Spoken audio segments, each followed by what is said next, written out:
নমস্কার দর্শক বন্ধুরা, আজকে আপনাদেরকে আমাদের এই চ্যানেলে জানাই অনেক অনেক সুস্বাগতম। আজকে আমাদের ভিডিওর এই উদ্দেশ্য হলো সরস্বতী পুজো 2025 তার সঠিক সময়সূচি, তার জন্য প্রয়োজনীয় সামগ্রী, পূজাঞ্জলির জন্য মন্ত্র সব সম্পর্কেই আলোচনা করব এই ভিডিওটিতে। সঙ্গে থাকবেন। হিন্দু ধর্মের বিশ্বাস অনুসারে সরস্বতী পুজোর দিন মা সরস্বতীর অবতারণা হয়েছিল। মূলত মাঘ মাসের শুক্লা পঞ্চমী তিথিতে বসন্ত পঞ্চমী বা শ্রী পঞ্চমী অনুষ্ঠিত হয়, যে দিনকে আমরা সরস্বতী পুজো করে থাকি। সারা বছর ধরে অধীর অপেক্ষা করে থাকি আমরা সকলেই এই সরস্বতী পুজোর জন্য। বিশেষত শিক্ষার্থীদের জন্য তো এই দিনটি খুবই গুরুত্বপূর্ণ এবং তাদের জন্য এই দিনটি খুব মজারও বটে। সকাল থেকে উপোস করে বাগদেবীর উদ্দেশ্যে অঞ্জলি দেন তারা, বিদ্যা বুদ্ধি জ্ঞানের প্রার্থনা করেন সরস্বতী মায়ের কাছে। পুরাণ মতে এই দিনে মা সরস্বতী আরাধনা করলে মা লক্ষ্মী এবং মা দেবী কালীরও আশীর্বাদ প্রাপ্তি হয়। জানুন 2025 সালের সরস্বতী পুজো কবে পড়েছে এবং পঞ্চমী তিথিটি ঠিক কখন? 2025 সালে এটি পড়েছে 3রা ফেব্রুয়ারি, বাংলায় 20শে মাঘ, সোমবার। সরস্বতী পুজো 2025-এর তিথিটি জেনে নেওয়া যাক, মানে পঞ্চমী তিথিটি সম্পর্কে জেনে নেওয়া যাক। 2রা ফেব্রুয়ারি বেলা 12:29 থেকে 3রা ফেব্রুয়ারি সকাল 9:59 পর্যন্ত থাকবে এই পঞ্চমী তিথি। জেনে নিই এই পুজোর জন্য যে গুরুত্বপূর্ণ সামগ্রীগুলো লেগে থাকে সেইগুলো সম্পর্কে।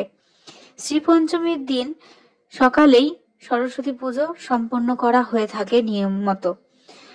সাধারণত নিয়মে পুজো হলেও বেশ কটি সামগ্রীর কিন্তু বিশেষ প্রয়োজন থাকে, যেমন হলো আম্রমুকুল, অভ্র আবির, দোয়াত, খাগের কলম, পলাশ ফুল, বই এবং বাদ্যযন্ত্র।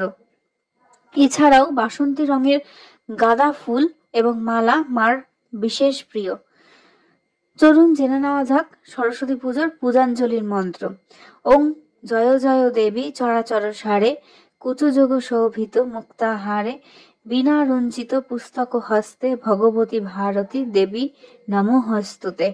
নমো সরস্বত্যই নমো নমো, নিত্যং ভদ্রকাল্যই নমো নমো, বেদে বেদাঙ্গ বেদান্ত বিদ্যাস্থানেভ্য এবচ এষ সচন্দন পুষ্প বিল্ল পত্রাঞ্জলি সরস্বত্যই নমঃ। এই মন্ত্রে 3বার অঞ্জলি দেওয়ার নিয়ম রয়েছে।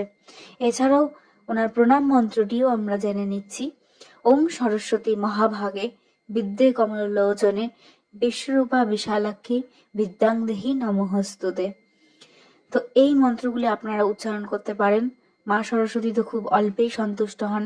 যতই আপনারা পুজো করুন না কেন, যত আপনারা বই পড়াশোনা করবেন, বাদ্যযন্ত্রের সাথে যারা যুক্ত তারা সেই প্র্যাকটিস করবেন, মা সরস্বতীর পুজো কিন্তু সেখানেই হয়। সুতরাং সেই দিকেই বেশি মনোযোগ করলে মা সরস্বতী কিন্তু আরো ভালো ফল প্রদান করবেন। এবং এই দিনটি কিন্তু আমরা জেনে থাকি বাংলা শাস্ত্র মতে বা বিভিন্ন বিশ্বাস মতে যে এই দিনের আগে নাকি কুল খেতে নেই। তাই মা সরস্বতীর কিন্তু কুল, নারকেলি কুল বিশেষত খুবই প্রিয়। তাই সেই দিনটিতে মা সরস্বতীকে নারকেলি কুল নিবেদন করুন, মা অত্যন্ত সন্তুষ্ট হন। নমস্কার, এই ভিডিওটি এতটি। আর যদি ভিডিওটি ভালো লাগে তাহলে অবশ্যই লাইক করবেন, কমেন্ট করবেন, সাবস্ক্রাইব করে আমাদের সাথে থাকবেন। নমস্কার, ধন্যবাদ। কিছু ভুল ত্রুটি হয়ে থাকলে মার্জনা করবেন।